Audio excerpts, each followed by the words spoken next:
Welcome, everyone.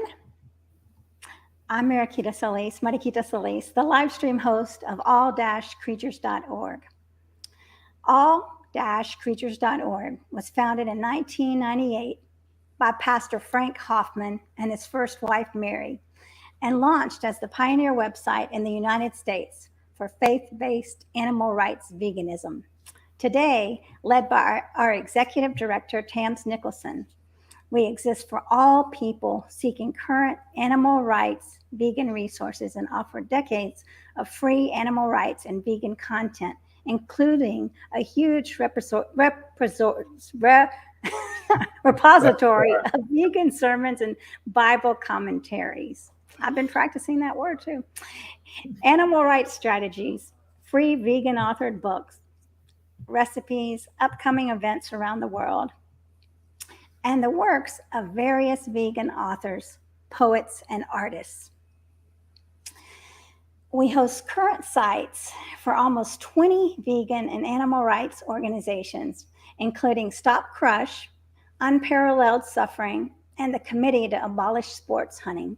We also maintain nearly 25 archival sites from animal rights vegan activists of past decades. The bottom line is that we work to unite compassionate and empathetic humans across the globe from the past and present who honor the dignity of each and every creature so that all beings thrive on a flourishing planet Earth. So we are very honored to welcome my good friend, Tam's good friend, and everyone's good friend, Geoff Palmer. Geoff is the founder and CEO of Clean Machine, an all-natural vegan sports nutrition supplement company. He's been vegan for more than 3 decades and weightlifting for about as long. Geoff has a huge heart and is a powerful advocate for animals, healthy living, and our planet. So welcome, Geoff. I'm so happy you're here with us. Oh, thank you for having me. It's great to be back. Yes, and I thanks everyone for your patience. And well, let's get down to it. I really love your story, Geoff, because it's so soul touching. You have such a big heart, and you're a very manly man, and you're a representative that manly men can have powerful hearts and can live in a way that is accepting and beyond accepting, nurturing and loving towards all animals and all living beings. So, I mean, it's always exciting for me to talk to you. So, when did you first become vegan, Geoff? And what led you to make this transition? Yeah, so I became vegan March 15th, 1985. It's a day I'll never forget because my whole life just radically changed. And I'm not just talking about the veganism, but that was definitely an aspect of it. I had lost my mother, my father, and my brother at a young age. And it sent me into depression and alcohol and drug abuse. And it got to the point where I was just so suffering from depression that I didn't want to be here anymore. I just didn't want to take it. It was just not enjoyable living. Just being filled with sadness and disappointment in so many of the people around me that I saw. I just, I loved being in nature as a child, but when I had to enter the workplace and be around other adult human beings, I just never felt comfortable. I never felt like this is me. This is what I want to do with my life. I didn't understand, how I could fit in as a compassionate human being into a world that was full of takers, And so the depression got so intense that I attempted to take my life twice and ended up on a coma for 3 days on my second attempt. And I was ready I said, all right, well, I messed up twice. I didn't get it right twice. Let me get it right the last time. And I was drinking in a bar. A woman walked in and she was really happy. I could tell she was like genuinely happy, not the fake happy, the smiley face that everybody puts on to be accepted in society, but genuinely happy. So I just walked right up to her and I said, can you teach me how to feel that way? I want to be happy. And she laughed and was taken back a bit, but she took me to someone who helped me with a breakthrough that was so intense. I quit drinking, quit smoking cigarettes, quit doing all drugs, and quit eating all animals that night. Wow. It was amazing. I felt so freed from my own suffering that I could see life in a different way. That I said, I never want to contribute to suffering to anybody else, human or non human. Suffering sucks. I was suffering so bad, I wanted to end it. That's how bad my suffering was. I wasn't about to do that to others. Um, so in that realization, changes started happening. It was a really, for me, a holistically spiritual transformation as well. And at that point, I dedicated the rest of my life. I said, this feels too wonderful. This is too good, too positive an experience for me to sit on. I feel compelled to give this back, to pay it forward.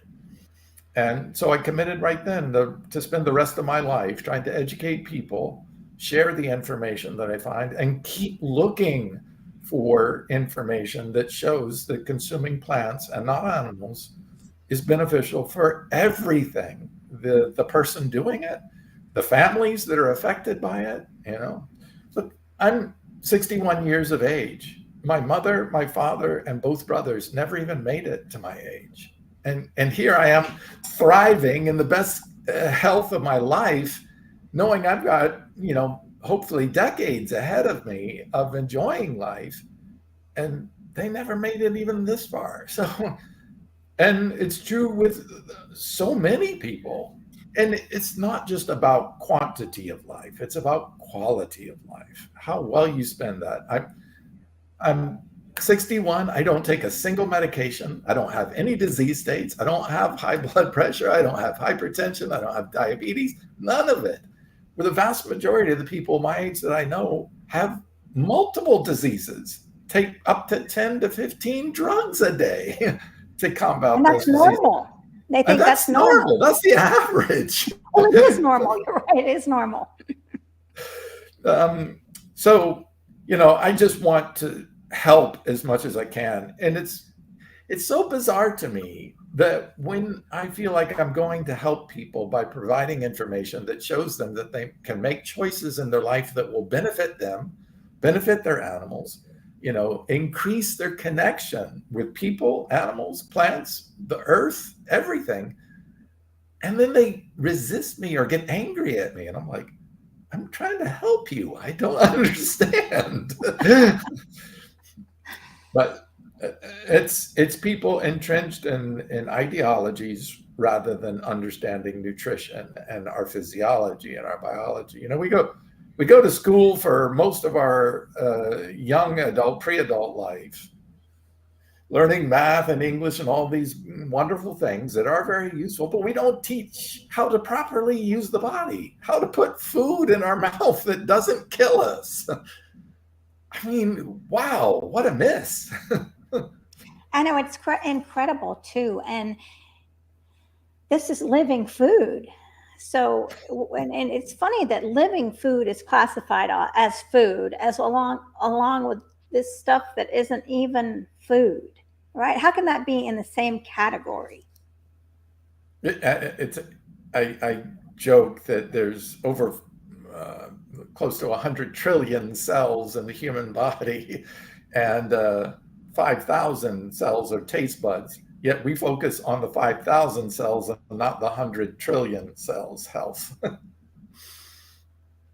Yeah. Yes. Good grief. You're so right. And we feel like if we're taking away, you know, cows, pigs, chicken, fish, what am I forgetting? Who am I forgetting? Poultry. Anybody? Poultry, pigs. I mean, that's chickens. Anyway, Yes. our animal friends. That's not very much, but people, I mean, in reality, right? It's not that much, but considering how many fruits and vegetables are that haven't been explored, or that we, until we make a change in our diet, that we don't even know exist. 3 to 600,000 edible plants on this planet. Wow. And we're consuming about a dozen animals.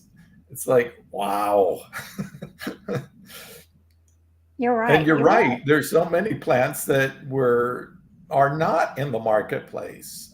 Like I'm going to be bringing, hopefully soon in the next 6 months, an amazing plant called mankai to market, which is the most nutrient-rich plant ever discovered. And then people are saying, well, if it's that healthy for us, if that's good, even supplies vitamin B12, the true bioactive vitamin B12, not analog B12 that you find in some other like seaweed or spirulina or whatever. This is true bioactive B12 made by the actual bacteria. It's just soaked up by the plant because it lives in water. Is so nutritional. It's amazing. It's therapeutic at that levels of nutrition for people. And people say, well, how come I've never heard of it? And that's kind of a sad state of where we're at, that we're consuming the same old foods every day and not looking to nature for these extraordinary gifts that are out there. And that's what prompted me really to form Clean Machine, is to try to bring some of these extraordinary plants that people should have as part of their everyday diet and don't. That they're missing out on so many extraordinary plants for omegas, for antioxidants, for vitamin B12, plants with vitamin B12 in it. It's just amazing that we're missing out on this, and this is not part of our diet. So I'm trying to bring these to market in forms that people can readily and easily consume them, even travel with them, so that people can increase their nutrition, increase their overall health, and increase their longevity too. They're not only their lifespan, but their health span, which is more important. Right. And when you think about where they're processed, that the beautiful fruit, the plants and the fruits, I mean, they're processed in the soil and with the life-giving, the waters, the rains. It's amazing. And it's a beautiful process compared to other foods. It's just black and white, and then this beautiful gift that we've been given from the divinity of life. Indeed, there was so I opened up the internet today, and this study is like, oh, big study on lipo-A. Lipo-A is a form of cholesterol that is really dangerous, really promotes atherosclerosis, which is the #1 cause of death of humans globally. Which atherosclerosis is the plaquing of the arteries. This leads to hypertension or high blood pressure, heart attacks, stroke, Alzheimer's disease, all of it. It's the #1 cause of death of all humans. 50% of Americans will die from atherosclerotic disease states. So the article goes on and says, oh, we've amazing discovery that this is the most toxic, the most dangerous molecule for increasing atherosclerosis. And then it says, but there is no dietary intervention that will help, and exercise won't help either. So I quickly, and within 20 seconds, pull up a 2018 study that shows, hey, wait a minute, just 8 weeks on a plant-exclusive diet, mostly raw, reduced lipo-A, the most toxic molecule in our body for atherosclerosis, by almost 20%. That was 4 weeks. Actually, 4 weeks eating nothing but plants dropped at 20%. And this article was saying there is no diet that do it. The reason they were saying that is because they did dietary interventions where they cleaned up the diet, but they did not remove all of the animal products. In this study, they said no animal products, no eggs, no dairy, no cheese, no meat, no fish, no nothing from an animal. Only and almost all raw plants, fruits, vegetables, nuts, seeds, sprouts, all those things, all the good things. That's when they saw a big reduction in this, when you ate only plants. So, I don't blame them because they're looking at the studies on standard American diet. Oh, okay, well, you can make lots of different changes, but if you leave the meat in there, you're still increasing the cause. It's only when you take somebody and put them exclusively on a vegan diet, remove all the animal products, that you begin to see health benefits that you will not see otherwise. Well, it makes sense. You're right, because you're still feeding the problem. And so you have to stop Correct. feeding the problem. If you don't stop continuing what's causing the disease, of course you're not going to see. You may actually see slight reductions in them because you're eating more plants, which would be better. You know, people say that about fish. Well, what about the fish studies that show, healthier? So I said, yeah, here's a study that showed if you cut out meat and ate fish instead, you got about a 30% improvement in BMI, cardiovascular risk, hypertension. And I'm like, oh, that's good. But if you look down the study, if you cut out the fish, you get a 25% even more benefit. And if you cut out the dairy and eggs altogether, 75% increase in improvements. So it's when you got to be careful when their studies are saying, oh, eating fish improves compared to what? Compared to a meat eating diet, compared to an unhealthy diet full of crappy junk foods? Yeah, sure. Compared to a vegan diet? Absolutely not. It's good, better, best. Don't stop at good. You can do better and you can even do best when you're consuming plants exclusively. Yes, exactly. And I love that. Compared to what? I'm going to remember that, Geoff. So, and compared to what? Right. That's the key difference. I know I see that some of your fans are here, JJ and Muriel. So thanks for watching us. Let me ask you about this, Geoff. All right. So when you switched to veganism, what did your family say, or your friends? Did you have supports at that time? Because it seems like that must have been a long time ago. And how has that changed now? Yeah, back then back in 1985, I didn't even know the word vegan. I was just calling myself a strict vegetarian because I had never even heard of the word vegan before. But that's what I was doing. I eschewed all animal products. And then somebody came up to me about a year later and said, I described my diet, and they said, oh, you're a vegan. And I'm like, oh, cool, there's a word for it. So, yeah, back then, the vast majority of people had never even heard of the word vegan, myself included. And I was vegan for a year and I hadn't even heard of it. So, yeah, it wasn't very common. There were no books. It was prior to the internet. So there was no social media. There was none of that access to information. There was no Google. There was nothing.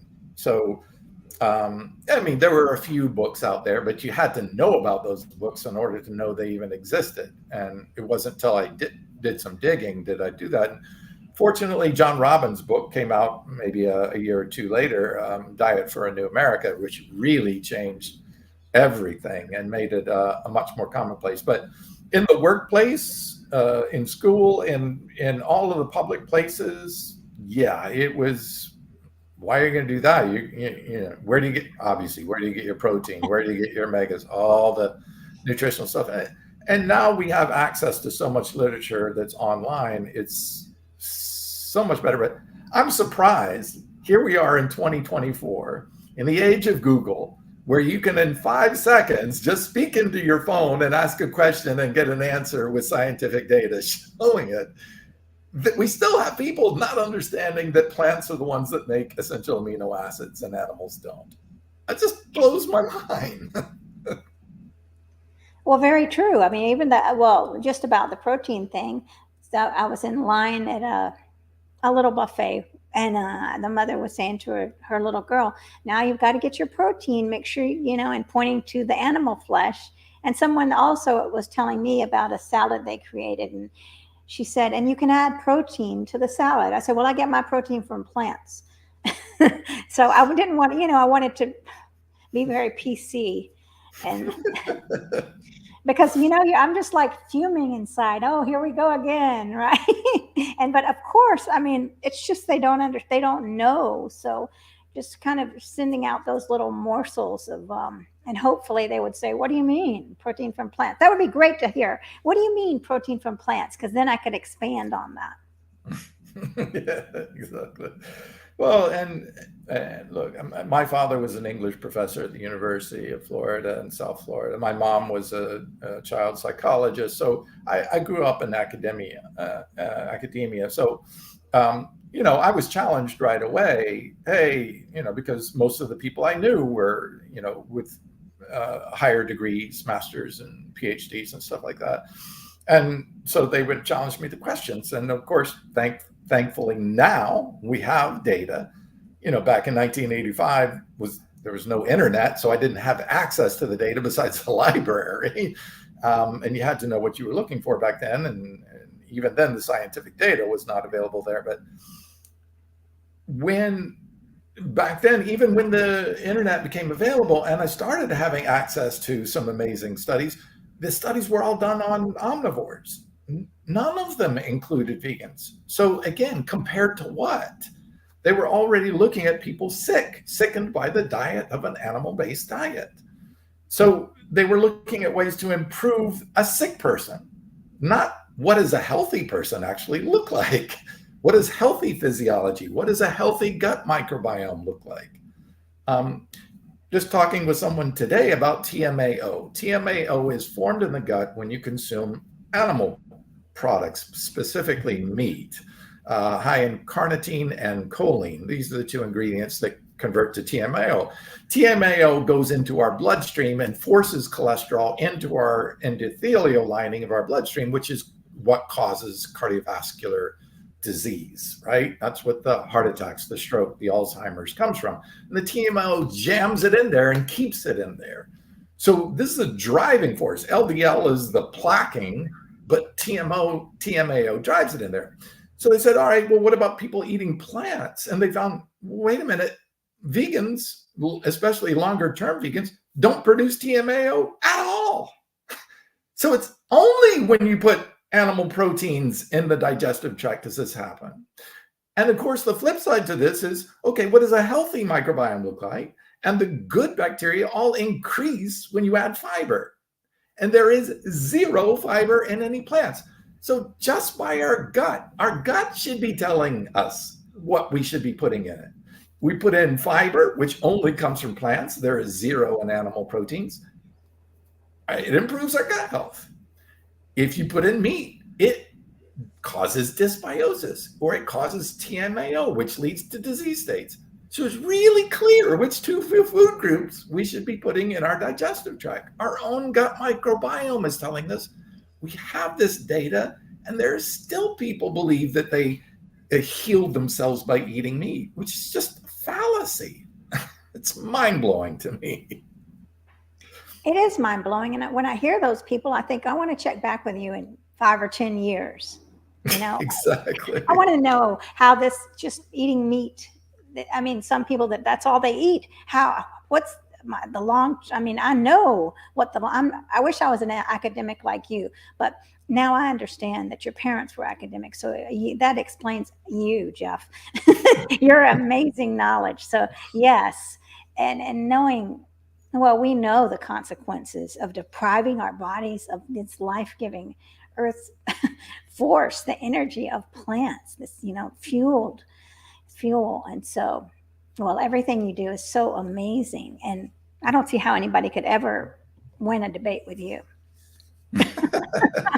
Well, it's not me. It's not about the ideology. It's about human physiology. And what does the science say is really going on? That's what we should be talking about. I hate that we've turned this into us and them, the vegans against the carnivores, against the keto people. That's just dogma. That's just ideologies. That's not science. That's not physiology.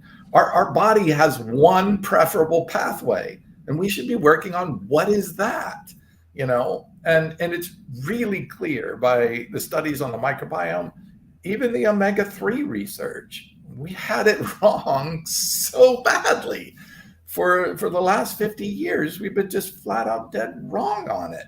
And now we have data. Now we have actual human data that shows that the ALA from plants does not convert to DHA in the bloodstream for a good reason. DHA increases LDL in the bloodstream. LDL cholesterol then increases hypertension risk. So DHA in the bloodstream from fish or animal products in its preformed state gets into our bloodstream and increases our risk for atrial fibrillation, up to 39% increase in AFib. Now, if you get AFib, you have a 63% higher chance of dying from a heart attack. So why on earth would you introduce preformed DHA? When you put plant omegas in it, it won't convert it into DHA in the bloodstream. It'll take it to the liver and do it there safely, so it's out of the bloodstream and doesn't negatively impact the cardiovascular system. EPA, which plants convert to very well in the bloodstream, protects the cardiovascular system. When you introduce DHA, it wipes out the positive effects of EPA in the bloodstream. So the plant pathway is the better pathway. Plant omegas are better than fish oil and DHA containing supplements like algae.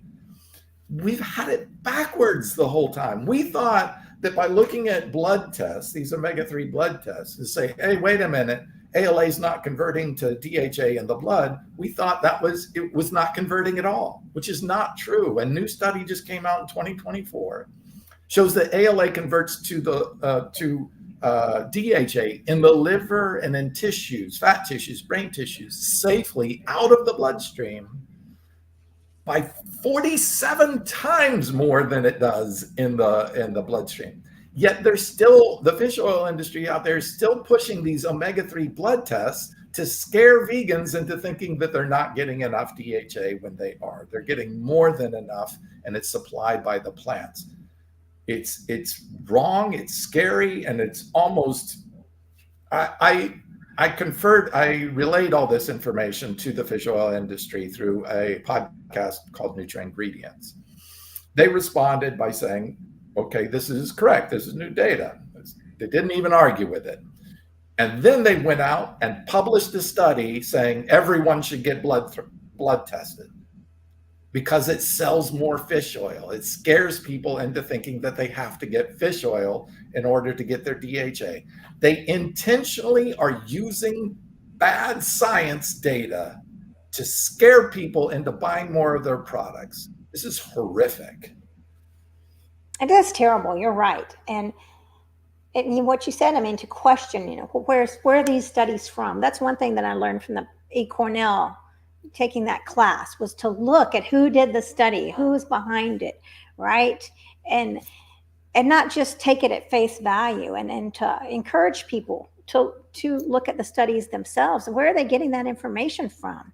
Because I'm sure that they probably haven't studied as much as you have, Geoff. So most people haven't. I mean, even doctors, they don't even learn this, which is sad. Very, very sad. It's beyond sad. But that's no. And the reason I want to get this information out is because I really care about people, and I want them to make an empowered choice about their health. I'm not telling you what to choose. I'm saying at least look at this information and see if it makes sense to you. To me, eating plants makes a whole lot of sense. So there's a whole bunch of data out there that shows that plants make much more sense than eating animals. And I want to share that with people because they could be hurting themselves by not knowing. And look, I've lost almost everyone in my entire family already. I don't wish that on anybody. It's been a rough experience for me to lose the people that are closest to me.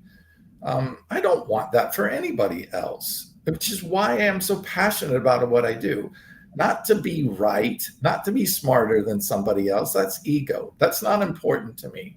What is important to me is suffering, because I have experienced suffering to the point where I wanted to end my own life. And I don't want to see other people suffer. I don't want to see animals suffer, and I don't want to see other human beings suffer. And unfortunately, eating animals does both.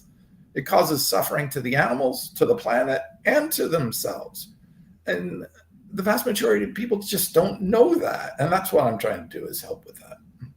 Yes, you're doing it from your heart, not you're right, from your heart that you care about other people and you're not trying to push anything down their throats. And I love the way that you present yourself. So keep up that good work. Definitely. We're lucky to have you all. Definitely. Um, so, Geoff, how does the piece of not eating animals manifest in your life today? Well, obviously, it is a double-edged sword. Once you turn on the light and you see it, it's hard not to see it in everywhere. It's like if you buy a Volkswagen Beetle, all of a sudden you start seeing Volkswagen Beetles everywhere, right? But once you see the truth and how beautifully our body is made to work with plants consumption, and how that actual act of killing an animal that does not need to be killed, having it suffer, and then consuming that suffering. Wow. I think that a lot of people aren't even aware that they can be much happier if they did not do that. When I was in my college days, real early when I started in this, I was looking at some pathways for serotonin. Serotonin is the mood elevating, so our happy drug in the brain, right? And I was looking at this one little marker that actually inhibited or blocked serotonin, so we just couldn't be as happy, right? It could lead to depression. And I'm like, what is that? And it was a chemical that is released by animals when they're about to die. If they're in a fear state, it floods their brain with this chemical because they're trying to block serotonin so they don't have calm and peace and happiness. They need to focus on, how do I stay alive? How can I survive? How can I handle this pain that I'm experiencing? So all those chemicals start blocking the serotonin. Now, it's not the same identical chemical in human beings, but it's close enough that our body thinks, oh, we're going to die, we're going to be stressed, we're in pain, and it starts replicating that experience in the brain. So I'm like, oh my God, if this isn't a biochemical explanation of karma, I don't know what is. You are literally taking the chemicals of fear and death and pain and consuming them and tricking your brain to thinking you are in that state as well. That to me just says, I mean, do unto others, right? As you would have done unto you. That's what we're experiencing. We're taking on the pain and suffering of the animal by eating them. And we're so detached. When you go to a grocery store and see a plastic packaged piece of meat or in a can of chili, you're detached from the whole suffering experience. If 90% of the people, especially women, if they had to kill the animal to eat it, they wouldn't do it. That's for sure. I agree with you, Geoff. And they have no idea. They just have no idea what the life of that animal is.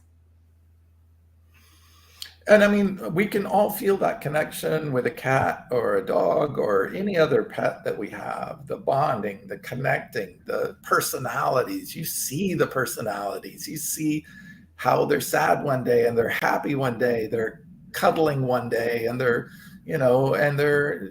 mourning one day. If you have multiple cats or dogs in the house and one of them dies, you could see them mourning. These are not just human specific traits. These are traits that most animals feel, and I dare to say all animals feel.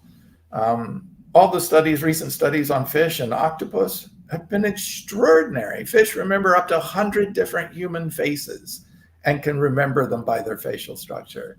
And they'll come right up to the ones they trust, and they will fly away from the ones that don't. Well, swim away from the ones that don't. So we know these experiences are translatable. People say, oh, animals don't feel pain, so that they can rationalize continuing to eat them. But let's stop with that. It's just not the truth. I can't even imagine somebody actually believing that. I can't even wrap my head around that. Now, that's ridiculous. Anyway, I was looking at what Muriel says here. It's very true. And have you ever heard of anyone having protein deficiency?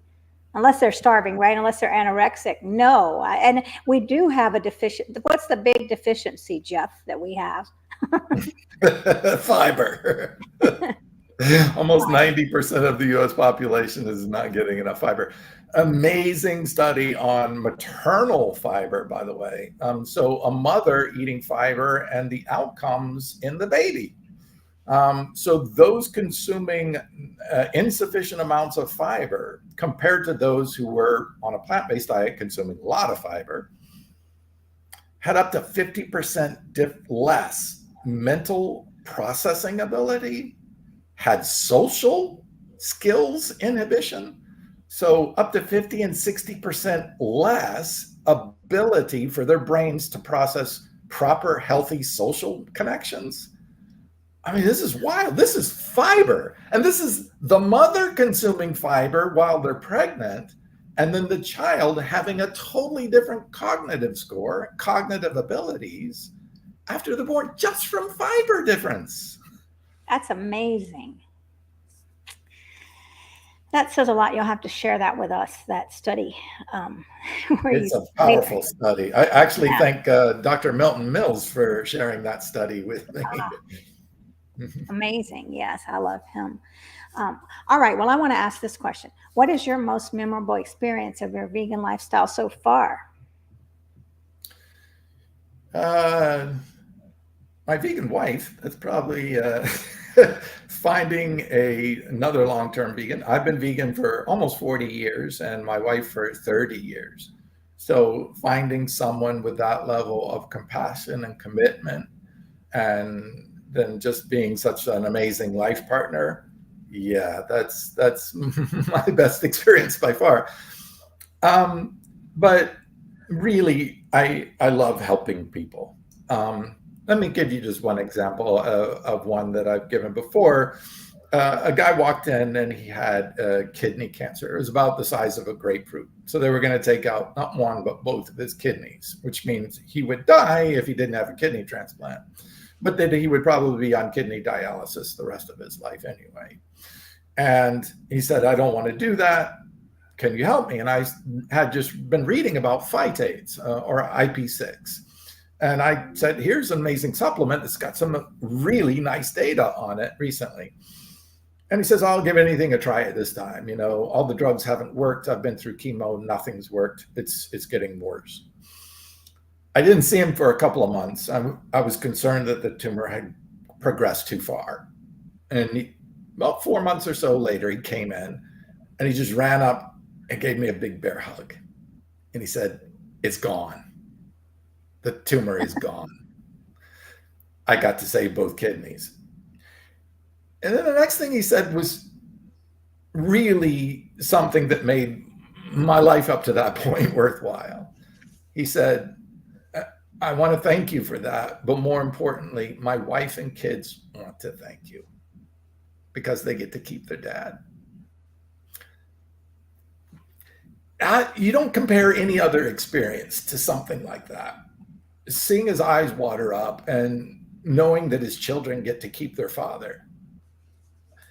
Now, where's that IP6 come from? Well, that phytate or IP6 is found in beans, grains, and greens, right? Plants. Plants are the only ones that have it. It's not found in animal tissues in any way. And here we are. So I started taking up the research, more research on phytates, and found that phytic acid or IP6 found in beans and grains really heavily. They used to say that phytate, because it's bound to iron, is no good because it's reducing the amount of iron uptake. And it's like, no, that's not the way it works. The body protects iron with phytic acid, which is a powerful antioxidant, so it won't oxidize in our system. Oxidized iron can cause cancer. So that phytate is protecting us from getting cancer. Well, that's cool. And our body breaks off, our microbiome cuts off the iron and uses it whenever we need it. We send signals to our microbiome to use it. But that phytic acid then is free. Now, the phytic acid can find a cancer cell and go in and kill it. So it kills cancer cells.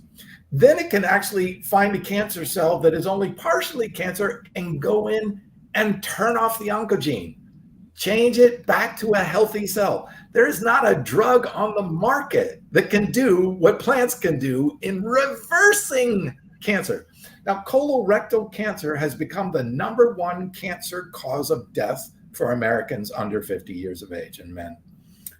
#1 cause cancer killer.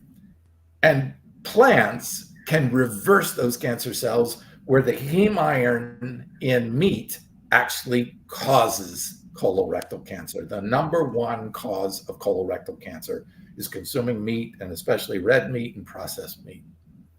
It's so clear. We're talking top causes of death here by consuming animals, and then you consume the plants, and they actually reverse those things.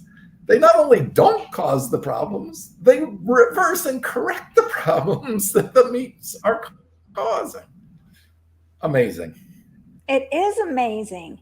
It really is amazing. And heme iron is that only found in animals? It is. There's what's called legume iron, which lege means legume, which is found in some beans like soybean. In the root system has a little bit of it before it converts into the normal phytate bound iron. So we wouldn't normally eat that. So no, none of the plant foods have heme iron in it. Heme iron only comes from animal flesh, and it's found in all animal flesh. Chicken, pork, fish, even fish, all have heme iron because that's what's in the blood. Yes, I remember you talking about how dangerous it is, and I remember you talking also about the atherosclerosis, how animals don't get that. Yeah, and real clear, like cholesterol only comes from animals, doesn't come from plants, causes atherosclerosis. Heme iron only comes from animals. There's none found in plant foods, causes the leading cause of cancer death.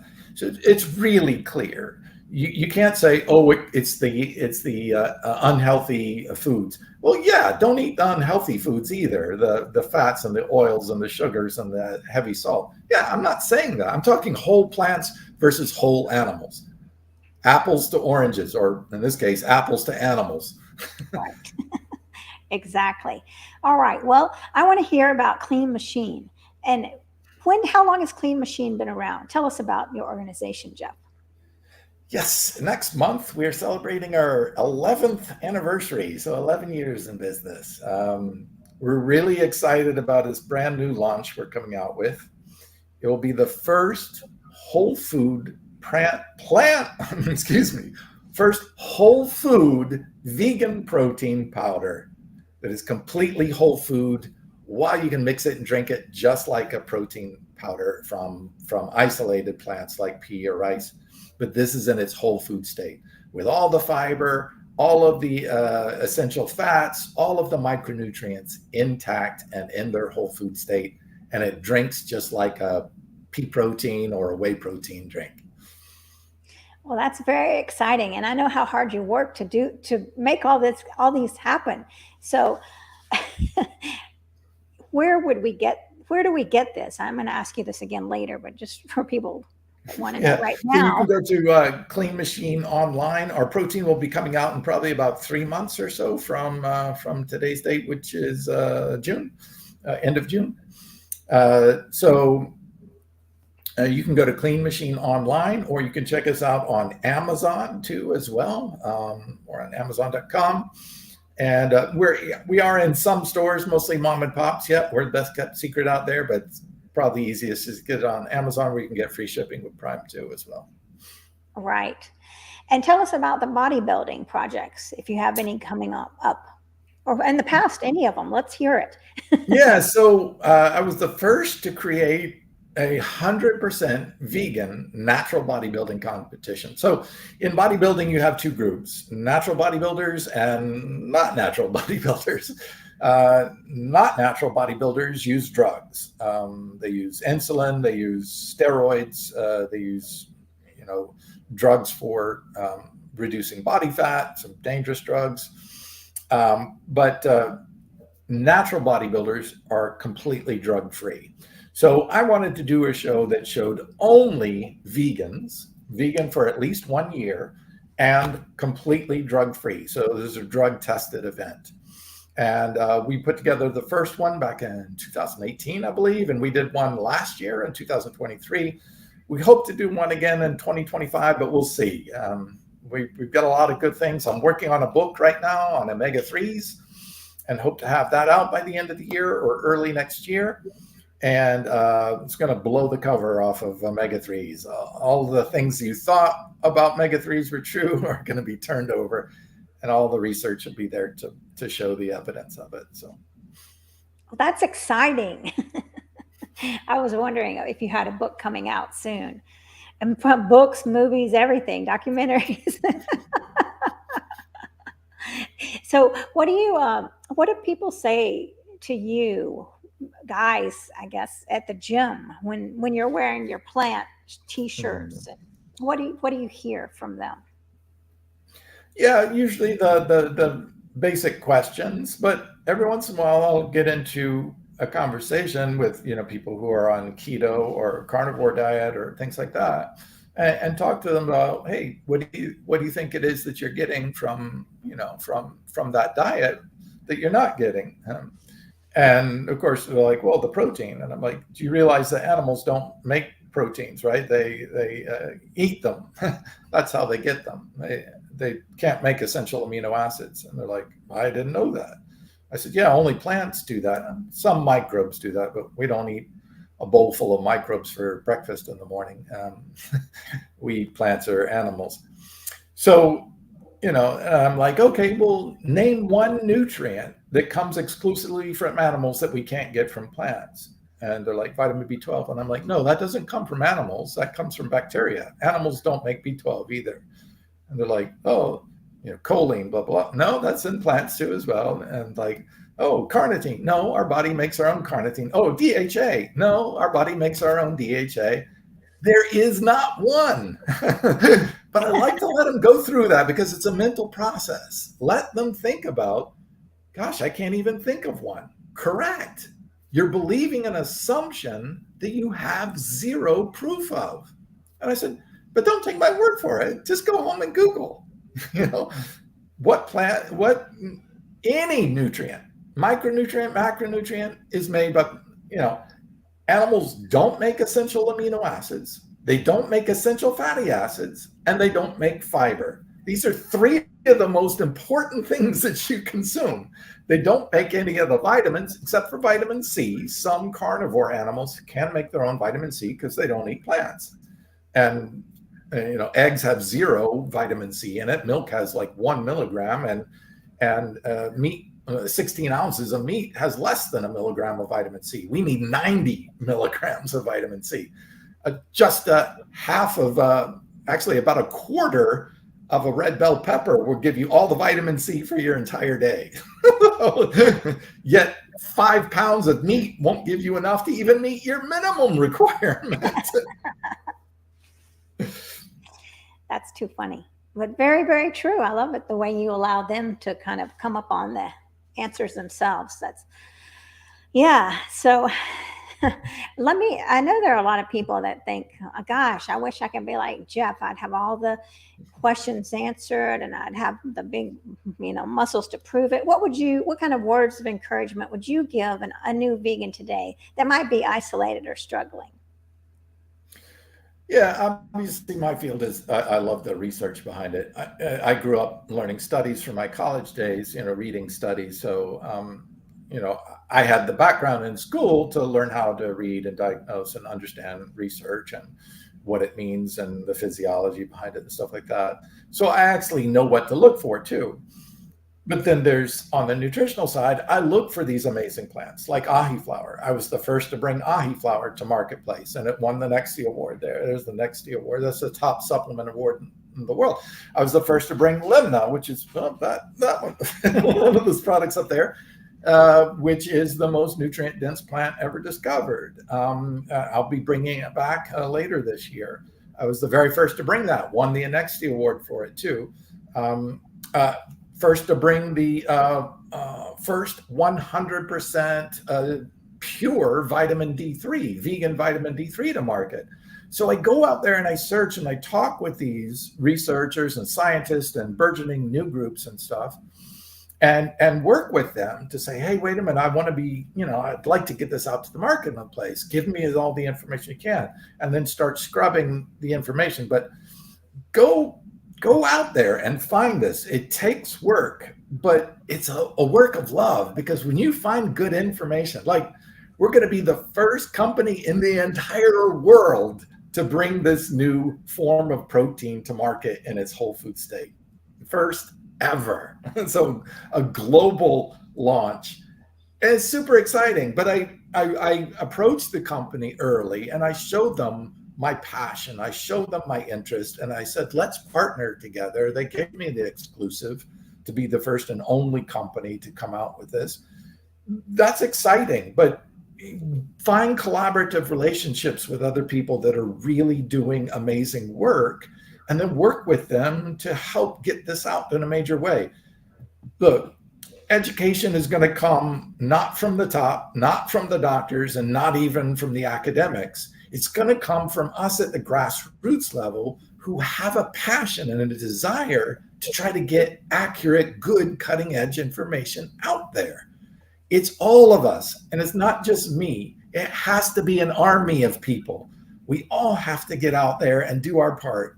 Even if you know just a little bit, dive into it. If you find out something that, like, wow, that really fascinates me, dive into it. Get on Google and start searching, start reading, start immersing yourself in it. Be an expert at something, but make sure it's something you really love and enjoy doing, because you'll be passionate about that. You'll be curious about it, and you'll dig deeper than other people will, who will just say, oh, there's that diet out there. It's the latest fad. I'm going to jump on that one, right? Dig the deep in there so that you have the answers to people who are going to ask you questions. Encourage people to let you ask questions. I put the information out there and I get all these comments and I'm like, oh, great. This is great. I hadn't even thought about that question. And it makes me go out and look for the answer for it, Right. Yes, definitely. That really will empower someone if you're doing the research and studying, and you're feeling that. I can see how that would help. And so everyone that's watching, I see a lot of great comments that Muriel is agreeing with a lot of things Geoff is saying. Wow, amazing, true. And so if anybody has any questions, we have a few minutes for that. But your story is just so powerful. And did your family, before they passed, did they saw your change then? I mean, they were. Some of them did, and my mother, passed a little later, when she was 60, but I was 30. So it was about 8 years into my veganism. So she started looking at it and started trying to make some changes, but her progression was already too far. It was amazing. I came across a study that was looking at the mechanisms of action for multiple sclerosis, which is what took her life. And multiple sclerosis is an immune disease where the body starts attacking itself.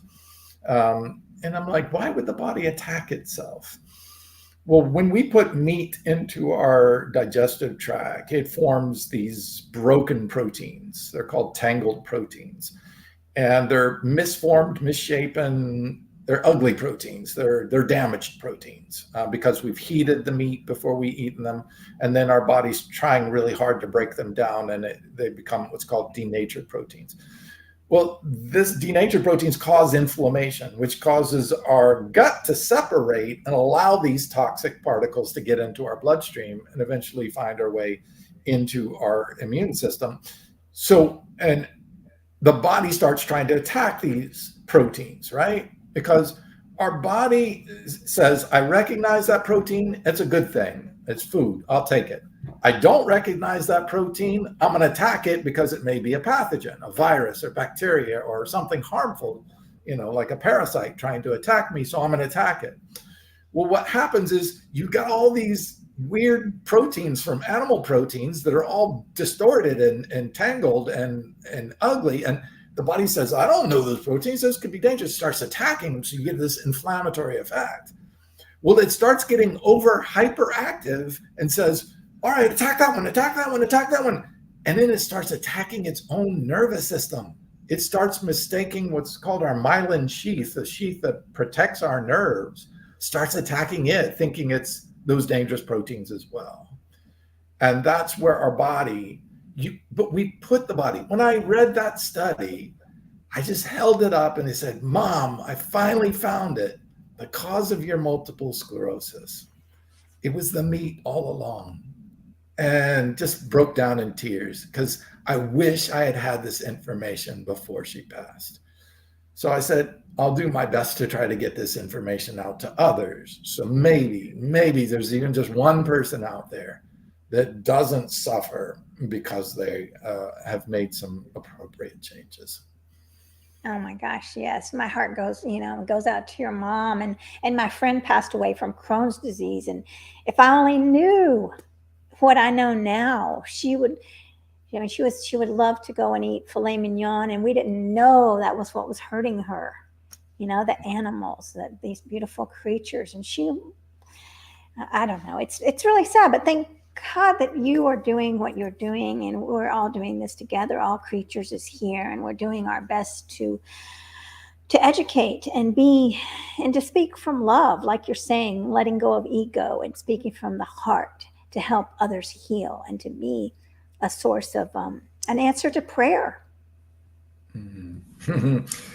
And it's vibration, and we eat high vibrational foods. We can vibrate at a different frequency, and I think that's so important. Every bit of matter is energy, and all energy vibrates. So high vibrational foods is not just a lingo or a slang or a fairy tale. It's real. It's physics. Definitely is the beautiful life-giving food, this life-bearing food. Yes, it's ours, and we're very blessed. So, Geoff, give us your links again, and I encourage everyone to reach out to Geoff. I know you have please subscribe to this YouTube channel and subscribe to Geoff's YouTube channel, which is? It is Clean Machine Online at YouTube. Okay, great. Yeah, and you can check out our other sites. The Clean Machine sites are Clean Machine Fit on both IG and on Facebook. And then you can see my name spelled on the screen there, Geoff, Geoff Palmer, on Facebook too as well. I do Clean Machine Lives that are live on Facebook and LinkedIn. And then you can view them later at your convenience on Clean Machine Online on YouTube. Wonderful. All right. Well, everybody better go over there. Geoff has got all the information, and he's always more than generous to share and help. So thank you so much, Geoff, for coming on here. This has been a true blessing. And here's Muriel does have one little question here. Is there something you can recommend for depression? Yeah, there's nothing better that I've found than going on a whole food plant-based diet, especially if you eliminate dairy. And one of the very first things you should eliminate if you're suffering from depression is dairy. Dairy also puts men at risk, high risk for prostate cancer too, which is one of the fastest growing cancers for men in the country. But as far as depression goes, also there's a great herb called ashwagandha. And it's one of my favorite adaptogenic herbs, and it's one of the most commonly used herbs in India for Ayurvedic medicine. Nettles is another great herb. Nettles actually has bioactive serotonin in it, but it also helps the body produce more of its own serotonin. Depression can come in lots of different ways. Obviously, therapy I suggest for people who have real emotional issues, like I was suffering with losses in the family. There's also dietary depression caused by diet, poor diet. But there's lots of different causes for depression. There's some really good vegan psychologists, and Marakita's had several as guests. Claire Mann is one, and um, oh God, Are you thinking of Angela? Angela Crawford is another great one. So there's some really good vegan doctors out there that psychiatrists, psychologists that can be very helpful and guide you to the correct path. So lots of different ways to approach depression. The best ways to find out what the cause of that is and address it through the appropriate cause, whether it's dietary or emotional, psychological. And look, for all those that are depressed, my heart goes out to you because I almost lost my life to depression. So it's near and dear to my heart. And if you seriously want to talk about it, I'm always open to a conversation. And if I can help in any way, I will. You're so gracious, Geoff. Well, thank you so much for everything that you've offered us here today, the wisdom and your dedication to this heartfelt spirituality and love for Mother Earth and our beautiful creatures. So we will definitely have to do this again soon. And we'll everyone check out Clean Machine and Geoff. And well, I'm very blessed. Thank you all. Thank you, Geoff. Thank you, Marquita, and thank you so much for all you're doing to bring such amazing people and sharing their information, their passions with others. Thank you. All right. Bye bye, everybody. We'll see you next week.